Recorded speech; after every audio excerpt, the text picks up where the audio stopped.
আল্লাহ তাআলা বলেন সমস্ত নাফরমান ব্যক্তির জান কবজের মুহূর্তটা খুব বেশি যন্ত্রণাদায়ক, খুব বেশি যন্ত্রণাদায়ক, খুব বেশি।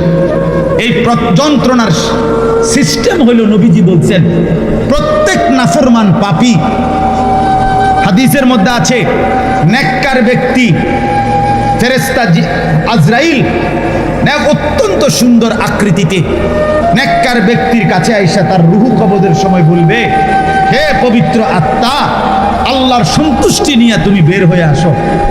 আল্লাহ রাসূল সাল্লাল্লাহু আলাইহি সাল্লাম বলেন কোন পাত্র থেকে পানি যেভাবে ঢেলে দেয় এটা যেরকম আরামসে পড়ে যায় বের হয়, আল্লাহর কসম নবীজি বলেন নেককার ব্যক্তির রূহটা মালাকুল মউত আজরাইলের হাতে এরকম আরামসে চলে আসে।